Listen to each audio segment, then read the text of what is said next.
নমস্কার বন্ধুরা, আজকের এই ভিডিওতে আমি আপনাদেরকে বলবো ভগবানের দেয়া সকল শুভ সংকেতের সম্পর্কে, যেগুলো থেকে বোঝা যায় যে ভগবান আমাদের পূজা স্বীকার করেছেন।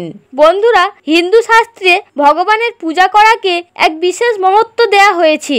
জীবনে প্রতিটি ব্যক্তি কখনো না কখনো ভগবানের আরাধনা অবশ্যই করে থাকেন, কারণ আমরা সকলেই এটা জানি যে ঈশ্বর আমাদের এই পৃথিবীতে পাঠিয়েছেন এবং তিনি এই সমস্ত সৃষ্টির সৃষ্টিকর্তা। এই কারণেই আমাদের সকলের উচিত ঈশ্বরের প্রতি কৃতজ্ঞ থাকা। বলা হয়, পবিত্র মনে ঈশ্বরের আরাধনা করলে ঈশ্বর অবশ্যই তার ভক্তের ডাকে সাড়া দেন আর তার ভক্তকে দুঃখ কষ্ট থেকে মুক্ত করেন। বন্ধুরা, পূজা করার সময় আমাদের সঙ্গে অনেক রকম অজানা বিষয় ঘটে যায়, যাদের আমরা অতি সাধারণ ঘটনা বলে ভুলে যাই। তবে আমরা এটা ভুলে যাই যে পূজার সময় যে কোনো অজানা বিষয়ের মাধ্যমে স্বয়ং ভগবান আমাদেরকে সংকেত পাঠাতে পারেন। আজ আপনারা জানবেন পূজার সময়কার এমন কিছু ছোট ছোট বিষয় যার মহত্ব অনেক, যার থেকে আমাদেরকে বুঝে নিতে হবে যে স্বয়ং ভগবান হয়তো আমাদের প্রার্থনা স্বীকার করেছেন। সর্বপ্রথম শুভ সংকেতটি হলো, যদি আপনার পুজোর সময় জ্বালানো ঠাকুর ঘরে রাখা ধূপের গন্ধ ও ধোঁয়া আপনার সারা ঘরে ছড়িয়ে যায়, তাহলে বন্ধুরা এটা পরম সৌভাগ্যের লক্ষণ। ধূপের সুগন্ধ এবং ধোঁয়া সারা ঘরে ছড়িয়ে গেলে দেখবেন হঠাৎ আপনার মন পজিটিভ এনার্জিতে ভরে উঠেছে। বন্ধুরা, এর অর্থ হলো স্বয়ং ভগবান আপনার ঘরে পদার্পণ করেছেন, আর ভগবান যেখানে আসেন সেখানে সবসময় পজিটিভ এনার্জি বিরাজ করে। হিন্দু শাস্ত্রে ভগবান প্রেরিত এই সকল শুভ সংকেতের ব্যাখ্যা রয়েছে, যা আমাদের অজানা হওয়ার কারণে আমরা শুভ সংকেত বুঝে উঠতে পারি না। শুভ সংকেত ভগবানের এমন এক আশীর্বাদ যে সেই সময় ভগবানের কাছে প্রার্থনা করলে আপনার সকল মনোবাসনা পূর্ণ হতে পারে। বন্ধুরা, আসুন জেনে নিই দ্বিতীয় শুভ সংকেতটির সম্পর্কে। আপনি আপনার আরাধ্যের উপর সম্পূর্ণ সমর্পিত হয়ে বিধিবদ্ধ রূপে পূজা করছেন। হঠাৎ পূজার মাঝে দেখলেন আপনার দরজায় একজন ভিক্ষুক এসে দাঁড়িয়েছে, অথবা একজন ক্ষুধার্ত সাধু আপনার দরজায় এসে দাঁড়িয়েছে। বন্ধুরা, হিন্দু শাস্ত্র মতে এটা খুবই শুভ সংকেত। এর অর্থ হলো স্বয়ং ভগবান শ্রী বিষ্ণু আপনার দরজায় এসে দাঁড়িয়েছেন। বন্ধুরা, এমন সময় মনে ভক্তি নিয়ে সেই দরিদ্র ভিক্ষুকটিকে অথবা সেই সাধুটিকে আপনার ক্ষমতা মতো অর্থ বা খাদ্য দান করুন। সব সময় মনে রাখবেন, শাস্ত্রে বর্ণিত আছে দান করলে কখনোই কিছু কমে যায় না, উল্টে আরো বাড়ে।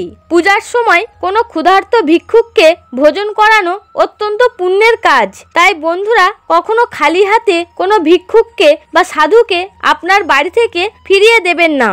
তাই বন্ধুরা, ভগবানের পূজার সময় কখনো যদি ক্ষুধার্তকে খাদ্য দান করার সুযোগ পান তাহলে অবশ্যই করবেন। এতে পুণ্য লক্ষগুণ বেড়ে যায় এবং ভগবানের কৃপাদৃষ্টি সর্বদা সেই মানুষের উপরে বজায় থাকে। এবার আসি তৃতীয় শুভ সংকেতে।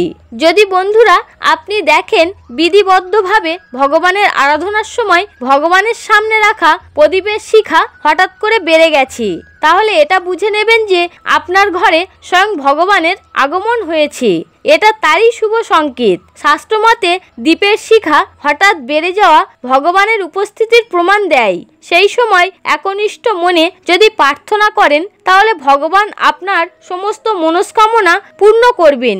আপনার জীবন থেকে দুঃখ দুর্দশা চিরতরে বিদায় নেবে এবং আপনার ভবিষ্যৎ সচ্ছল ও সমৃদ্ধ হয়ে উঠবে।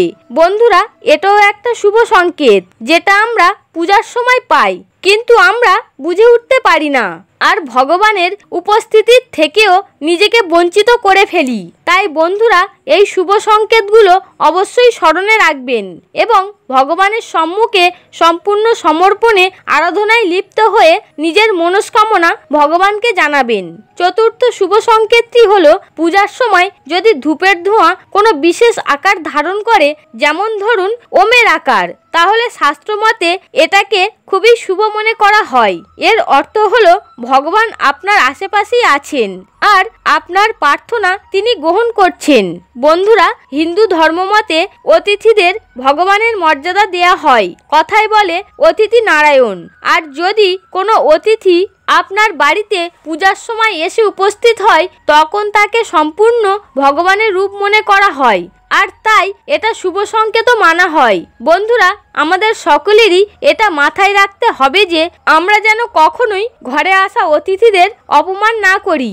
ঘরে আসা অতিথিদের উপযুক্ত সম্মান প্রদান করুন এবং তারা যদি পুজোর সময় বাড়িতে এসে থাকে তবে নিজের সাধ্য মতন তাদের ভগবানের রূপ হিসাবে সেবা করুন। বন্ধুরা, ভগবানের মূর্তিতে মালা পরানোর পর যখন আপনি পুজোয় বসেন, তখন পূজার মাঝে বা শেষ করার সময় যদি আপনার সামনে ভগবানের মূর্তির মালার ফুল এসে পড়ে, তাহলে বুঝবেন এটা একটা খুবই শুভ সংকেত। এর অর্থ হচ্ছে এই যে আপনি একনিষ্ঠ ও পবিত্র মনে ভগবানের আরাধনা করছেন এবং তাই ভগবান আপনার সমস্ত প্রার্থনাকে গ্রহণ করছেন।